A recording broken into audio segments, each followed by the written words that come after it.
경제브리핑 불편한 진실이 여러분의 확실한 두통 치료제가 되어드리겠습니다. 경제 뉴스가 연예 뉴스처럼 쉽게 들리는 그날까지 경제브리핑 불편한 진실.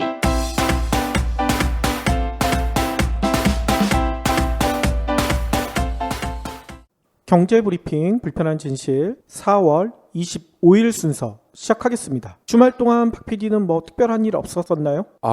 저는 역시나 먼지가 또 많다고 그래가지고요. 실내로 들어갔는데 물이 있는 곳으로 갔어요. 물이 있는 곳이 어디예요? 저 영등포에 시땡땡 수영장이 있잖아요. 진짜 땡땡이야? 네. 그냥 이름을 얘기해주지. 무슨 땡땡이야. 아, 그래요? 그 실랄라라고 하는 수영장이 있잖아요. 거기 좋나요? 저는 안 가봤는데. 거기가요, 가성비가 좋습니다. 일단 가성비 이게 네. 중요하죠 요즘은. 가격이요 12,000원? 싸죠? 되게 싸네. 거기다가 1,000원만 더 내면요 찜질방을 이용할 수가 있어. 찜질방이 같이 붙어있는 수영장인가 보죠? 그렇습니다. 그러니까 찜질방이 입장권 안에 다 포함이 돼 있어요. 가운 세탁비만 1,000원을 낸다고 생각하면 되는 거죠. 그렇군요. 예. 그래서 아이들이 다행히 물을 좋아해서 튜브 끼고 또 열심히 거기 빙글빙글 돌았죠 뭐. 상당히 고생하셨겠네요. 근데 물속에서 오는 건 좀 덜 힘들어요. 그래요? 예. 그렇군요. 저는 어제 국기원을 가족들이랑 다녀왔거든요. 우리 둘째가 태권도 이품 그 품증 심사를 하기 위해서 거기 다녀왔어요. 예. 근데 다녀오고 오다 보니까 하늘이 너무 맑은 거예요. 예. 황사라고 그랬잖아. 그래서 하늘이 너무 맑네. 그래가지고 저희는 집에 오자마자 애들이랑 패드민턴이라고 혹시 들어보셨어요? 아니요. 배드민턴인데요. 그 배드민턴 채로 치는 게 아니라 탁구채 같은 그런 걸로 치는 게 있거든요. 예. 그게 일명 패드민턴이라고 그래요. 근데 그게 애들이랑 치기는 훨씬 좋아요. 왜냐하면 배드민턴은 이게 조금만 힘 조절이 안 돼도 이게 막 사방팔방으로 날아가잖아. 그렇죠. 근데 패드민턴은요 탁구채처럼 된 그런 나무판을 쓰기 때문에요 멀리 날아가지가 않아요. 그래서 애들이랑 치기 상당히 좋아요. 그래서 저희는 그거를 한 2시간 넘게 우리 큰애, 작은애, 우리 와이프까지 넷이서 치다 들어왔는데요. 들어와서 잠깐 인터넷을 열어보니까 이런 말이 있더라고요. 맑은 황사. 맑은 황사요? 네. 맑은 황사란 말이 있어서 화들짝 놀라서 그걸 살펴봤어요. 그랬더니 이런 설명이 있습니다. 보통 황사라고 하면은 누렇다는 생각하잖아. 네. 하늘이 안 보이고 누런 먼지 때문에 앞이 뿌옇고 이렇게 생각하는데 어제 같은 날이 맑은 황사였대. 뭔 얘기냐면 그제는 진짜 하늘이 뿌였잖아요. 그래서 가시거리가 6.2km 정도밖에 안 됐대요. 네. 근데 어제 같은 경우에는 가시거리가 20km. 그러니까 우리 집에서 남산이 보이더라고요. 그래서 당연히 황사가 아니겠거니 생각을 했거든요. 근데 어제 기상청 자료를 보니까요. 미세먼지 농도는 바로 전날이랑 큰 차이가 없었대요. 근데 어제는 시야가 맑았던 그 이유가 도대체 뭘까? 여기서는 이렇게 설명을 합니다. 황사는 보통 안개와 함께 찾아와서 뿌옇다고 인식을 하는데 어제 같은 경우에는 서울의 습도가요 10%대 정도밖에 안 됐대요. 그러니까 습도가 엄청 없었던 거예요. 네. 그리고 일교차도 어제는 적었대요. 그래서 공기 중에 미세한 물방울이 거의 없었다는 거예요. 물방울이 없으니까 어떻게 되겠습니까? 시야가 탁 튀어 보인다는 거지. 황사가 있는데도 이게 황사 사이에 물방울이 있어야 사람들이 이게 뿌옇다고 생각해서 하늘이 뭔가 문제가 있구나, 미세먼지가 많구나 이렇게 생각을 하는데 습도가 낮고 하니까 물방울이 없으니까 시야는 탁 트이고 그러면 이거 하늘 맑은 거 아니야? 다들 나가서 어제 뛰어논 거야. 우리 아파트 단지 내에도 애들이 다 뛰어나왔어요. 하루 동안 못 놀았다는 걸 이제 어제 한풀이를 해야 되니까. 근데 맑은 황사였기 때문에 어제 마신 공기도 상당히 몸에 안 좋았다고 하네요. 네. 큰일 났어요. 그래서 앞으로는 진짜 하늘만 보고 판단해야 되는 게 아니라 꼭 뭐 스마트폰 앱이나 아니면 인터넷 들어가서 미세먼지 정보 확인해야 될 것 같아요. 그러니까 어제 같은 경우도 저희가 지난주에 한번 방송을 했었잖아요. 기상청이 나사의 항공기를 150억을 주고 가지고 와서 미세먼지 예보를 이제 하겠다. 근데 이렇게 자꾸 기상청이 오보를 내고 이러니까 어제도 앱을 보니까 나쁨으로 나오더라고요. 근데 나쁨인데 시야가 맑으니까 기상청이 오보 낸 걸로 아신 거죠? 그렇죠. 근데 하늘은 맑아. 또 오보구나 하고 사람들이 마구 밖으로 나간 거 아닙니까? 맞아요. 이게 그 양치기 소년이 돼버린 거예요, 기상청이. 아무리 양치기 소년이라고 하더라도 하늘 맑은 것만 보고 판단 내리지 마시고 그래도 한번 기상청 사이트 확인하시는 그런 습관을 들이시는 게 좋을 것 같아요. 네. 안녕하세요, 신동엽입니다. 여러분 혹시 평소에 호텔 자주 이용하세요? 사실 수영장이 있는 특급 호텔에서의 휴식 상상만 해도 즐거운데 솔직히 좀 비싸잖아요. 그리고 어딜 가야 할지 잘 모르겠고. 자, 이제 이런 고민들을 한 번에 해결해 드립니다. 바로 호텔 예약 앱 호텔타임입니다. 호텔타임은 서울뿐만 아니라 부산, 제주, 전국의 모든 특급 호텔들을 날마다 70% 이상 할인된 가격으로 여러분이 이용하실 수 있습니다. 언제 어디서나 예약은 물론 사용하기 굉장히 편합니다. 호텔타임에서 딱 4번의 터치로 특급 호텔을 여러분이 직접 예약할 수 있습니다. 단 하나의 호텔 예약 앱 호텔타임 지금 바로 다운받으세요. 호텔타임 앱 다운 뒤 경제브리핑 코드 ECON55를 입력하시면 만원 할인을 받을 수 있습니다. 그러면 오늘 꼭 챙겨야 할 경제 브리핑.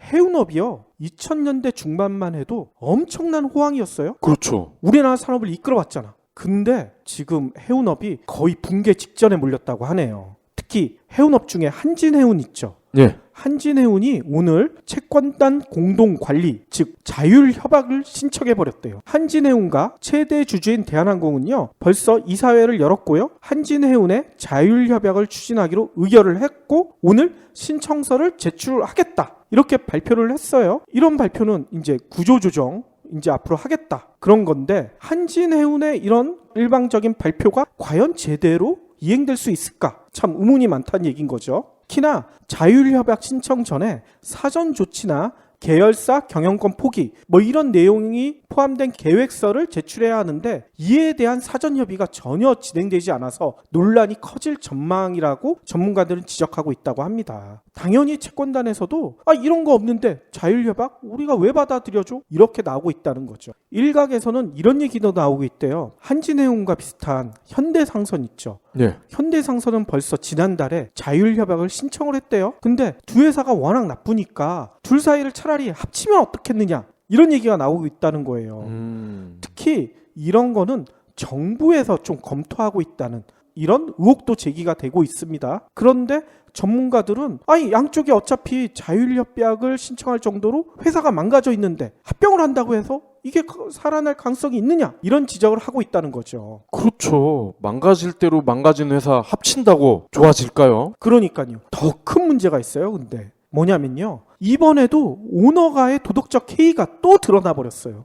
한진해운이 나빠진 것은 오늘 내일 일이 아니에요. 벌써 2000년대 말부터는 적자가 엄청나게 누적되고 있었거든요. 그런데 한진해운 경우에는 지난달 초까지만 해도요. 사모사채 형식의 회사채를 발행했대. 투자자들이 이때 매입한 회사채는 오늘 자율협약을 신청하는 순간 한순간에 휴지 조각이 돼버리는 거예요. 와.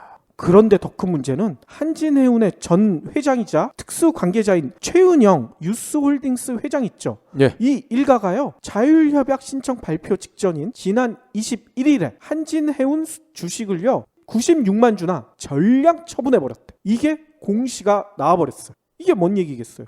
자기는 손해보기 전에 다 팔았다. 그거잖아. 그러니까 말이에요. 미공개 정보 이용했다는 의심을 할 수밖에 없는 상황이잖아. 이거는 현행법상 문제가 분명히 있을 텐데요. 그렇죠. 그런데도 정부는요. 한진해운이 구조조정이 되잖아요. 그러면 대규모 실업이 불가피하잖아요. 예. 이거를 우려해서 또다시 추경을 만들어서 지원해줘야 된다. 이런 얘기가 솔솔 나오고 있대.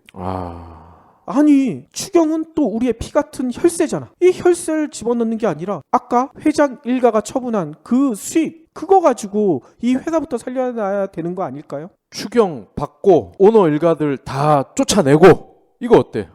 그게 훨씬 더 나을 것 같아요.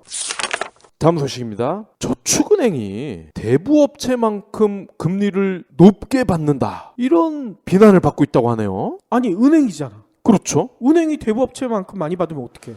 그러니까요. 시중은행이 있고 그리고 그 뒤로 저축은행이 있고 또 뒤로 대부업체가 있다. 이렇게 우리가 알고 있는데 대부업체와 저축은행이 금리가 비슷하다. 이거 어찌된 일일까요? 지난달 3일부터 법정 최고금리가 연 34.9%에서 27.9%로 떨어졌잖아요. 그런데 이때 대부업체들은 금리를 내렸어요. 법정 최고 금리가 내렸으니까 어쩔 수 없이 내려야 되겠죠? 그런데 저축은행들은 이전처럼 20%대의 고금리 대출을 계속 받고 있다고 합니다. 아, 그래요? 오늘 저축은행 중앙회에 따르면요, 자산이 1조가 넘는 대형 저축은행 12곳 중에서 6곳이 3월 말 기준으로 가계 신용대출의 70% 이상을 법정 최고금리로 대출을 하고 있다고 합니다. 아니 70%면 거의 다란 얘기 아니에요? 그러니까요. 모아 저축은행이란 곳이 있다고 하네요. 모아. 뭐 돈을 모아 드립니다. 뭐 이런 뜻인 것 같은데 완전 이건 빚을 모아 드리고 있네.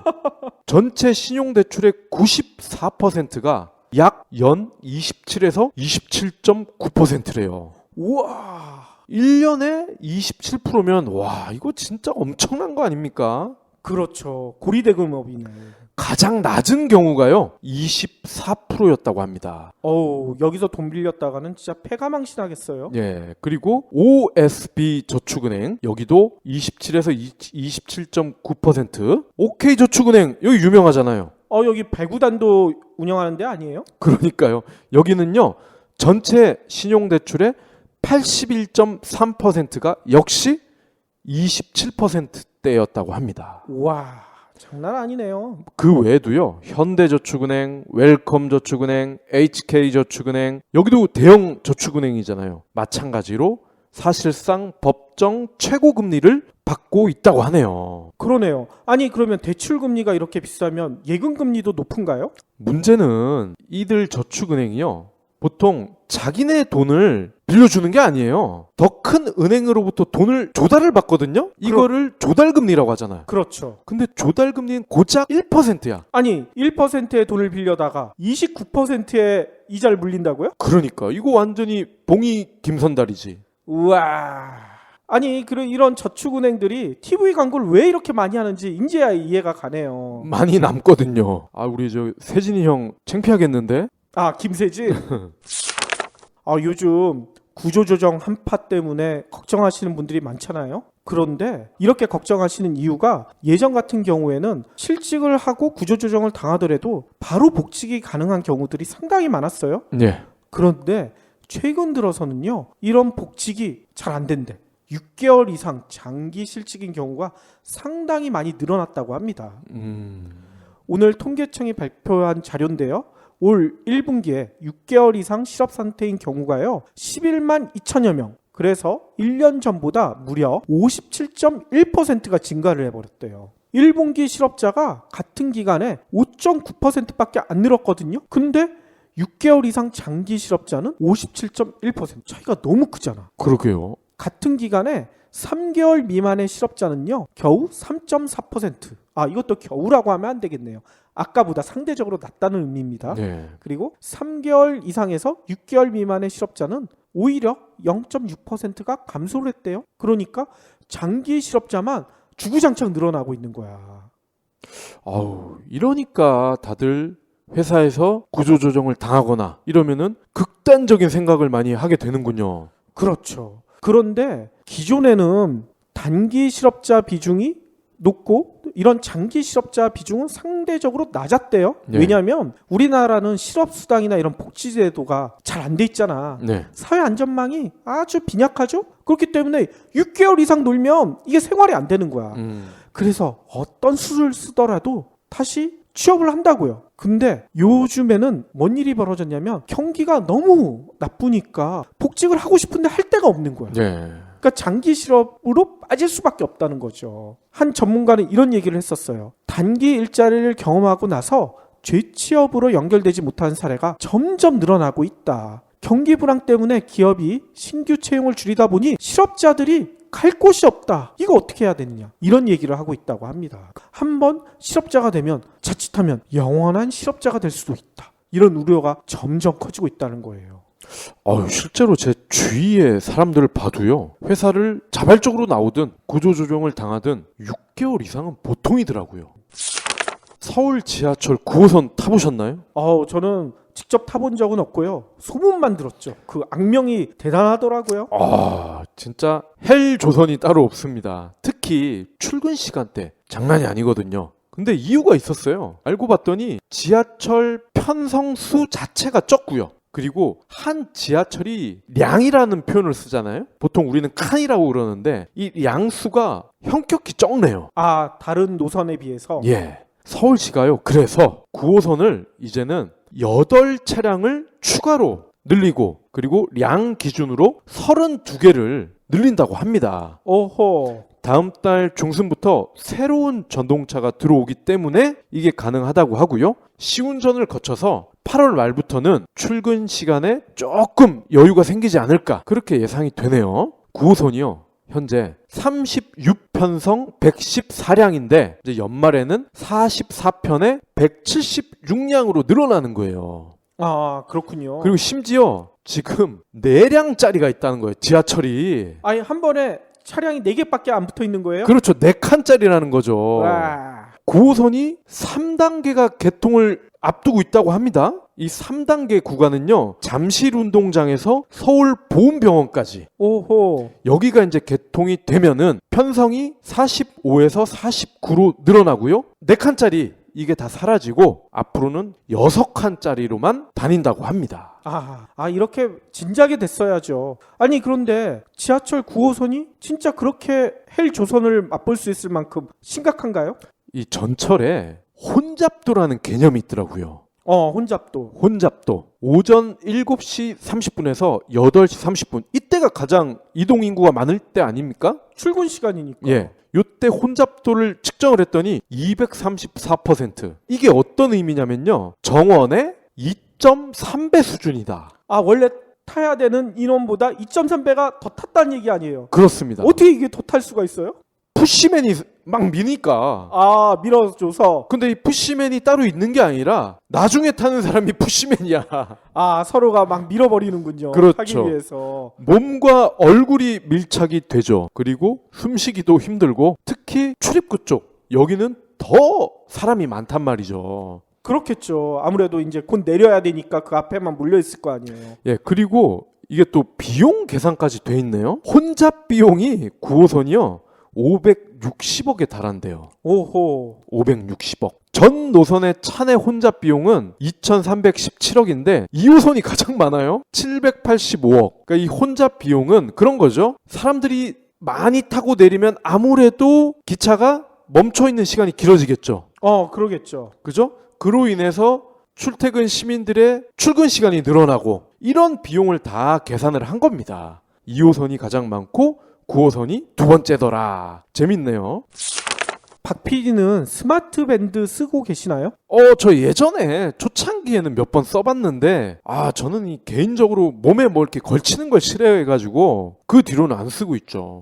그렇군요. 저는 샤오미의 Mi 밴드라고 있잖아요. 네. Mi 밴드를 어디서 선물을 받아가지고 그걸 와이프를 이제 선물로 줬거든요. 근데 와이프는 그걸 너무 마음에 들어 하더라고요. 그게 왜 마음에 드냐면요. 그냥 차고만 있으면 하루 동안에 얼마나 걸었는지 이런 것도 나올 뿐더러 밤에 자잖아요. 밤에 자는 동안에 내가 얼마나 제대로 숙면을 취했는지 그런 숙면 시간이 표시가 돼. 네. 그래서 와이프가 그걸 꼭 차고 잤었는데 문제는 이 숙면 시간이라든지 아니면 내가 하루 동안에 얼마나 걸었는지 그 거리나 걸음 보수 이걸 알고 싶으면요. 항상 스마트폰이랑 연동을 시켜야 돼요. 왜냐하면 기존의 미밴드에는 액정이 없거든요. 그쵸. 액정이 없이 그냥 밋밋한 구조로 돼 있었는데 조만간 나올 미밴드 2세대 제품에는 이런 LED 액정이 탑재될 것이다. 이게 알려지면서 우리나라 네티즌들이 난리가 났대.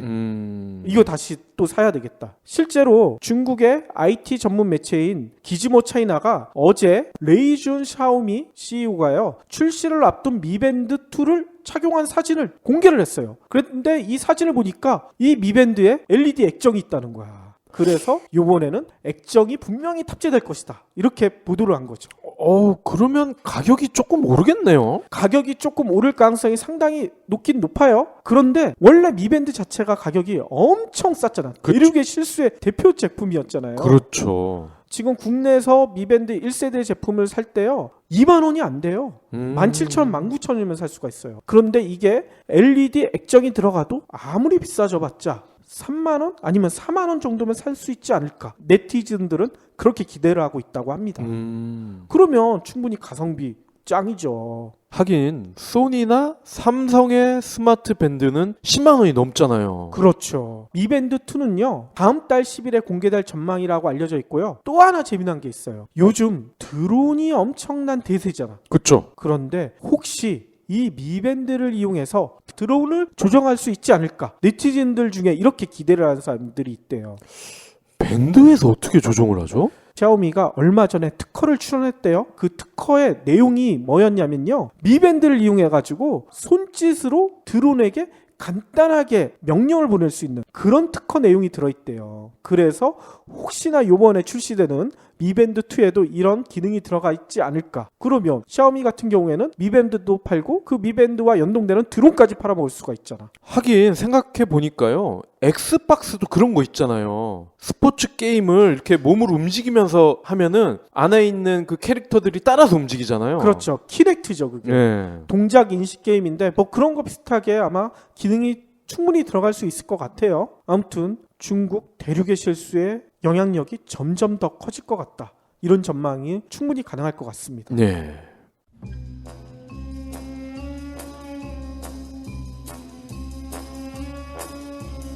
속보입니다. 남들이 하지 말라는 일탈 행동에 사실은 수많은 장점이 있는 것으로 밝혀져 전국의 말 안 듣는 사람들의 열렬한 지지를 받고 있습니다. 박 기자, 구체적으로 어떤 장점들이 있죠? 네, 한 심리학자의 책에 따르면 욕을 하면 통증을 덜 느끼는 것으로 밝혀졌습니다. 또 방이 지저분하면 창의성이 올라간다고 합니다. 창의성도 올라가고 청소도 안 하고 일석이조 아닌가요? 그렇습니다. 하지만 창의성을 빌미로 너무 오래 청소를 하지 않으면 등짝 스매싱을 당할 것으로 예상됩니다. 좋은 소식이 또 있습니다. 적당한 술은 심장 질환을 예방한다고 합니다. 캬, 전국의 애주가들이 기뻐할 만한 연구 결과네요. 그 외에도 섹스, 욕, 과속운전, 게으름, 낙서와 같은 일탈 행동의 장점을 알고 싶다면 우리는 왜 위험한 것에 끌리는가? 이 책을 읽으면 된다고 합니다. 이상 세상에서 가장 삐딱한 심리학 우리는 왜 위험한 것에 끌리는가 였습니다.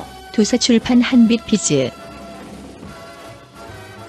오늘의 섹션 시작할 텐데요. 오늘은 외신 전에 저희가 꼭 살펴봐야 될 얘기가 있어서 IT 얘기로 좀 시작할까 합니다. 애플 개발자 회의 들어보셨죠? 들어는 봤지만 가보질 못해서.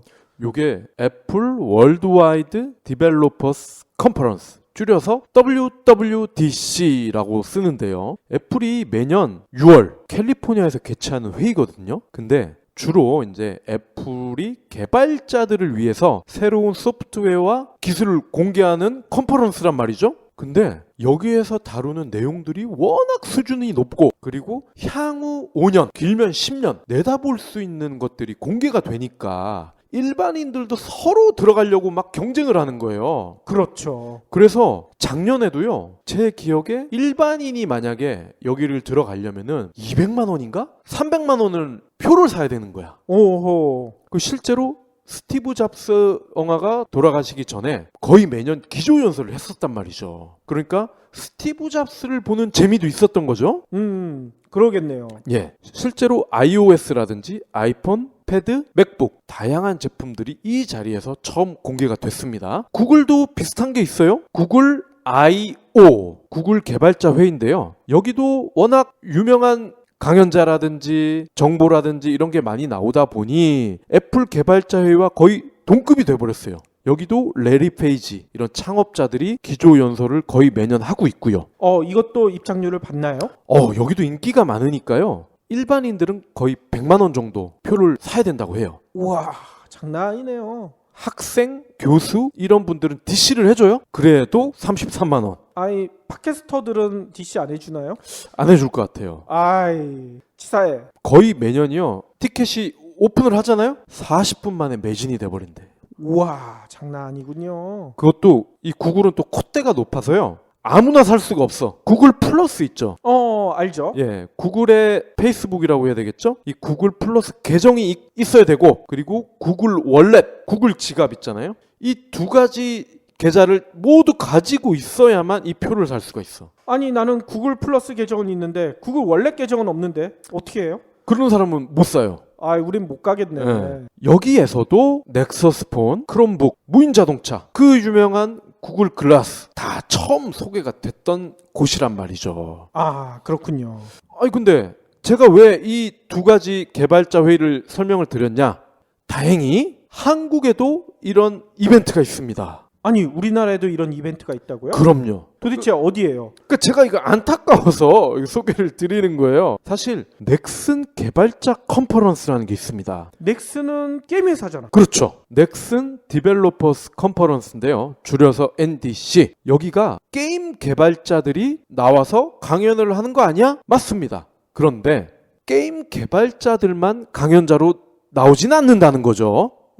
그래요? 예. 게임 개발자도 물론 나오지만 우리들이 알만한 분들도 많이 나오시고요. 그리고 IT에 관한 일반적인 강연, 그리고 디지털, 모바일 이런 강연들도 꽤 있다는 겁니다. 아, 단순히 게임 얘기만 하는 게 아니라 IT 전반에 대해서 다 들을 수가 있다는 얘기군요. 그렇습니다. 그리고 요즘은 게임에 관한 얘기더라도요. 워낙 파급 효과가 큰 산업이 돼버렸잖아요. 그렇죠. 게임만 한 산업이 어딨어요. 네. 그래서 나도 게임 개발자가 되고 싶은데 이런 분들 많으실 거예요. 주변에 많아요. 네. 그리고 꼭 개발이 아니더라도요. 게임 기획자도 많이 필요하거든요. 게임 산업에서. 그리고 프로그래머들 있잖아요. 이분들도 꼭 게임이 아니더라도 다양한 공헌을 할 수가 있다고 합니다. 그리고요. 비주얼 아트 쪽도 꽤 수요가 많고요. 요즘은 사운드 쪽도 이쪽이 뜨고 있어요. 아, 게임 음악이 요즘 장난이 아니잖아. 그렇습니다. 웬만한 오케스트라 다 초빙해서 하죠. 그리고요. 운영사업 게임도요. 개발만 해놓고 끝이 아니죠. 그렇죠. 이거를 운영을 해야 됩니다. 마케팅, 경영관리 마찬가지고요. 그래서 방금 말씀드린 주제들이 다 세션으로 마련이 돼 있어요. 아, 그렇군요. 아니 그러면 조만간 이 NDC가 열린다는 얘기인 것 같은데 그렇습니다. 좀 구체적으로 소개해 주세요. 언제부터 열리는 거예요? 26일이죠. 그러니까 화요일입니다. 아이, 내일이네? 내일이죠. 내일, 그리고 수요일, 그리고 목요일 3일 동안요. 어디서 열리느냐? 판교 넥슨 사옥 있죠? 넥슨 사옥과 그리고 넥슨 사옥 일대니까요. 걸어서 멀어야 2, 3분 정도 되는 건물에서 NDC의 강연이 동시다발적으로 열립니다. 오호. 기조연설은 넥슨의 오웬 마오니 대표가 맡았고요. 그리고 이번에 정상원 넥슨 부사장이요. 신규 개발 총괄이 되셨어요.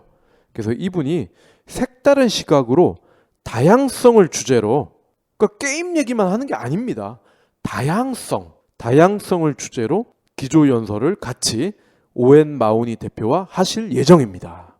그렇군요. 그리고요. 강연만 하면 좀 딱딱하잖아요. 아, 그렇죠. 부대 행사가 있어야죠. 그렇습니다. 아트 전시회가 개최가 됩니다. 이 아트 전시회가 뭐냐면요. 넥슨 게임은 물론이고요. 우리가 저 게임 나도 알아. 그런 게임들에 나오는 주인공들 있잖아요. 걔들을요. 앨범에다 옮겨 놓습니다. 앨범에다가. 예. 그리고 액자에다 또 옮겨 놓습니다. 그리고 책에도 옮겨 놓고요. 그리고 엽서 이런 데다가도 옮겨 놓습니다. 그러니까 게임 캐릭터로 얼마나 많은 부대 비즈니스를 만들 수 있느냐 이거를 직접 체험을 할 수가 있고요. 그리고 VR 체험존도 운영이 돼요. 아, 요즘 VR에 다들 환장하죠? 네, 오큘러스 이런 거를 게임을 집어넣습니다. 그러면은 우리가 그동안은 PC나 스마트폰으로 게임을 주로 해왔었잖아요. 여기를 가시면요. 오큘러스 같은 VR 기기를 쓰고요. 내가 직접 총을 쏠 수가 있어. 오호. 그러니까 이 VR 기기를 쏘면 다다다다다다 쏠 수가 있는 거야. 그리고 점프도 할 수가 있고 점프를 하면 캐릭터가 점프를 하는 겁니다. 와, 그거 재밌겠네요. 예. 그리고 게임 음악 거리 공연을 또 한다고 합니다. 아하. 그러니까 거리에서요. 즉석에서 이 게임 음악을 하시는 밴드분이라든지 이런 분들의 공연을 들으실 수가 있습니다. 이거는 애들이랑 같이 가도 괜찮을 것 같은데요? 네. 안녕하세요, 해리입니다. 여러분, 꼬박꼬박 내는 반값을 생각하면 집 선택은 신중해야 합니다. 360도 리얼뷰와 조건 검색, 그리고 매물도 많은 다방으로 찾으세요. 반값이 얼만데 볼 수 있는 건 다 봐야죠. 방 찾을 땐 다방. 그러면 좀 구체적으로 어떤 세션들이 있는지 좀 설명을 해주세요. 예. 세션 수가요. 무려 103개. 우와, 그렇게 많아요? 3일 동안 103개가 열리는 거예요. 공개 세션이 97개고요. 비공개 세션은 6개입니다. 아, 비공개도 있군요. 네, 그럼 제가 주목할 만한 세션 간단하게 좀 설명을 드릴게요. 일단 첫 번째 세션이요. 돌죽을 끓입시다. 아니, 돌주기도 대체 뭐예요? 죽은 죽인데 돌로 만든 죽이래. 재밌죠? 요 세션이 뭐냐면요. 창의적인 발상을 토대로 고품질의 결과물이 나오잖아요. 그러면 이를 위해서는 조직 내부의 개방적인 업무 문화가 가장 중요하다라는 거예요. 그래서 넥슨의 디렉터 중에 한 분이 이 강연을 할 텐데요. 게임에 국한된 내용이 아닙니다. 창의적 발상 다들 공감하실 거예요. 근데 창의적 발상의 어떻게 나오느냐? 조직 내부 업무 문화가 개방이 돼 있어야 된다는 거예요. 그래서 넥슨에서는 조직 내부의 업무 문화를 개방시키기 위해서 어떠한 노력을 했고 어떠한 실험을 해왔느냐 이거를 구체적으로 설명을 할 겁니다. 이거 재밌겠네요. 예. 그리고 1인 개발의 약점을 보완해주는 피드백의 힘. 이건 어떤 내용이 담겨져 있죠? 예. 요거는 1인 창업 많이 하시죠? 그렇죠. 우리 그리고- 같은 2인 창업도 있고. 네. 5인 이하 창업을 많이 하신단 말이에요. 근데 문제는 5명 미만이 사업을 하다 보니 아무래도 물건을 만들었을 때 보통 우리가 평가를 받잖아요. 외부에서. 근데 아무래도 5명이다 보니 이 5명의 친구라든지 가족인 경우가 많을 거 아닙니까? 그렇죠. 근데 문제는 지인이고 가족이다 보니 야, 내가 만든 이 물건 어때? 이랬을 때 오, 괜찮은데 훌륭해? 이렇게 답변을 하는 경우가 많다는 거죠. 좀 형편없는데도 그래, 너 열심히 하니까 좀 기운 내라 하면서 과장스럽게 얘기를 해준다. 이런 얘기인 거군요. 그러니까요. 아무래도 거품이 많다는 거죠. 그래서 이 강연을 하시는 분은요. 이러한 약점을 보완해주는 피드백이 있다고 합니다. 아니, 이거는 우리도 알아야 될 것 같은데? 궁금하죠? 궁금하면 500원 너무... 여기는 무료입니다. 500원 아니에요? 아유, 당연하죠. 500원도 안 받아, 여기는. NDC는요, 모든 공개 강연이 무료입니다. 그렇군요. 그러면 또 다른 섹션은 어떤 게 있어요? 네. 그리고요, VR을 기반으로 한 다양한 개발 노하우를 또 공개한다고 하시네요. VR. 나도 VR과 관련된 사업을 하고 있는데, 또는 VR이 뜰 것 같아서 나도 지금 VR 관련 사업을 준비 중인데, 이런 분들은 꼭 들어보셔야겠죠.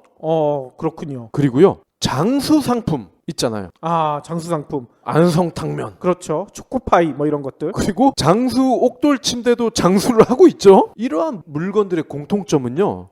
우리 물건이 꾸준히 잘 팔리는데 근데 예전만큼 볼륨이 크지는 않아. 또는 점점 하향세야. 그럴 때 경영자들은 고민에 빠집니다. 후속작을 만들어야 되나? 안성탕면 2, 장수 옥침대 2 이걸 만들어야 될까? 근데 만들면은 원작의 매출이 줄지 않을까? 이런 고민할 거 아닙니까? 충분히 그런 고민 하겠죠. 그렇죠. 후속작을 만드는 것에 대한 고민 이런 강연도 마련이 됩니다.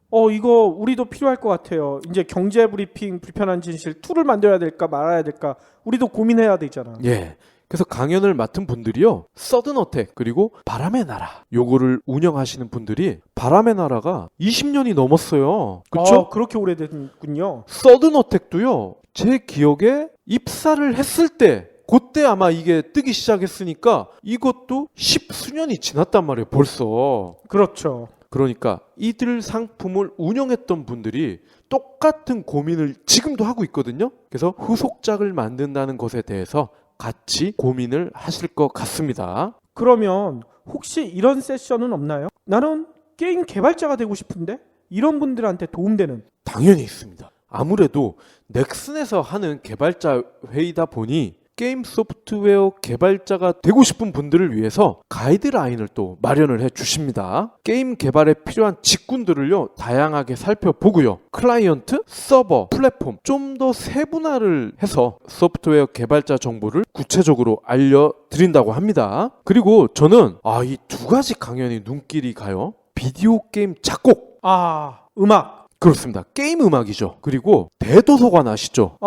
아프리카 BJ로 유명하신 분 아니에요? 그렇죠. 아프리카 TV를 먹여 살렸던 BJ인데 이 대도서관이요. 강연에 출연을 한다고 합니다. 제가 알기로는 이 대도서관이 총각인데 30대 초중반의 총각인데 벌써 6년을 했대요. 그래서 1인 미디어에 대해서 하고 싶은 말을 또 한다고 하네요. 우리랑도 관련이 있잖아. 이것도 역시. 그러네요. 그러니까 방금 우리도 들어야 되겠는데? 라고 말했던 게 몇 번이에요? 거의 다네.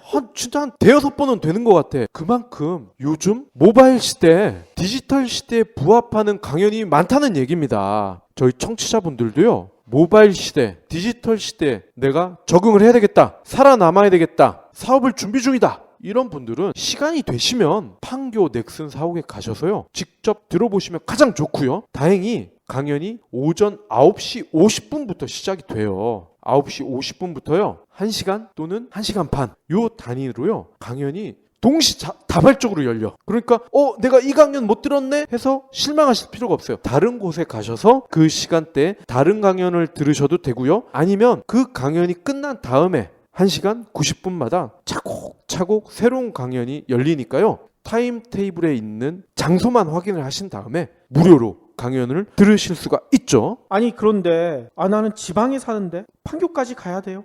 이거 못 듣잖아. 이런 분들은 어떻게 해야 돼요? 또 그런 저희 애청자 분들을 위해서 저희가 또 브리핑을 해드립니다.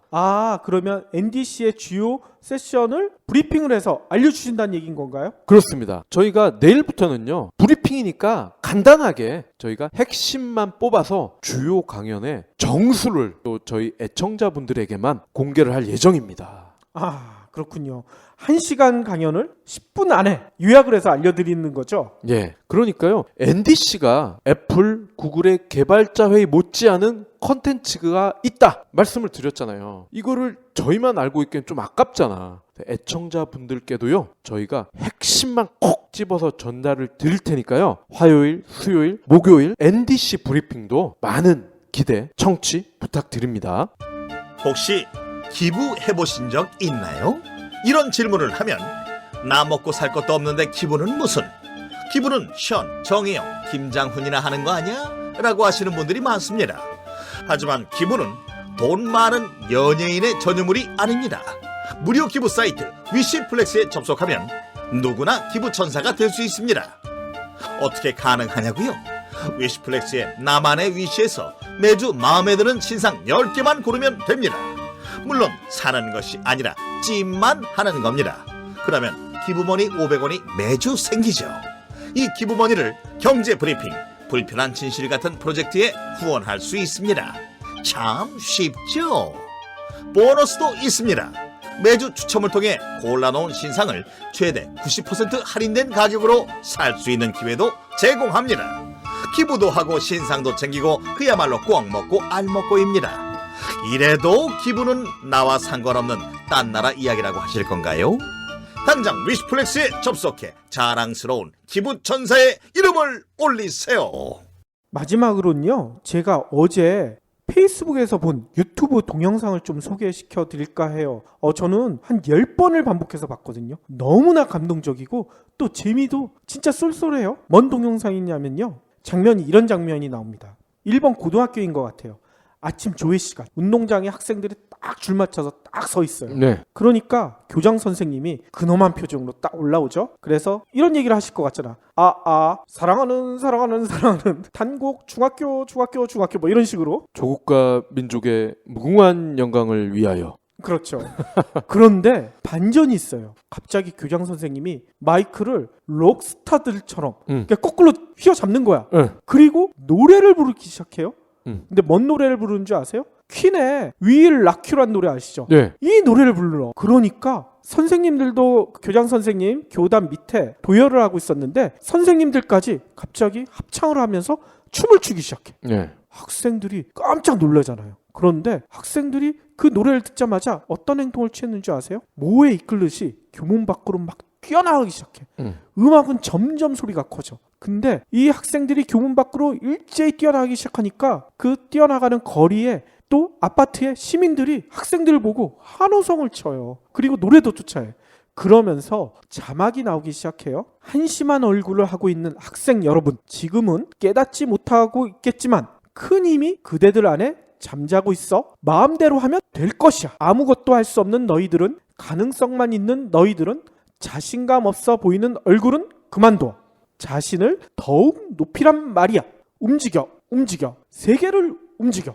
이런 자막이 나와. 그런데 그 다음에 주인공인 듯한 소녀의 톡백이 나옵니다. 나는 아직 아무것도 아니다. 그렇기에 아무 것이나 될 수 있다. 자기 자신은 아마도 그 상상 이상일 것이다. 잠재 능력을 끌어올려라.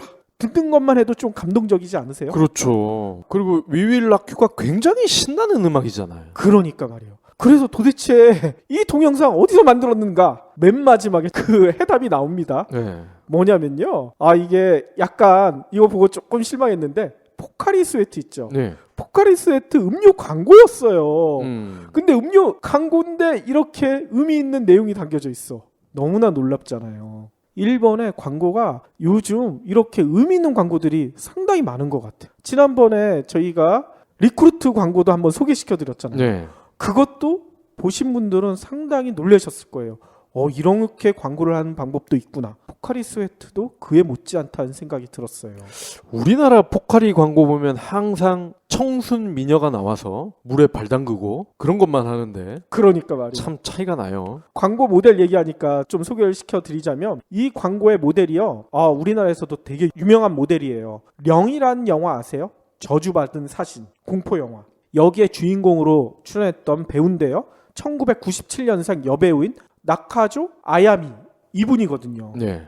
상당히 청순하게 생겼는데 이 광고에서는 여전사같이 이렇게 나와요. 아무튼 저는 이거를 보면서 일본이 20년 장기 불황 이렇기 때문에 젊은이들이 열정이 점점 사라지고 있기 때문에 이런 광고로서 좀 열정을 북돋아 주기 위해서 노력하지 않는가 이런 생각이 드는데 국내도 마찬가지잖아. 네. 일본 따라가는 이런 모습들이 계속 보이고 있는데 우리나라 광고도 좀 이렇게 바뀌어서 좀 더 젊은이들이 힘을 낼 수 있는 그런 게 보여줘야 되지 않은가 이런 생각이 드네요. 아프니까 청춘이다 이것보다 훨씬 낫지 않아요? 그럼요.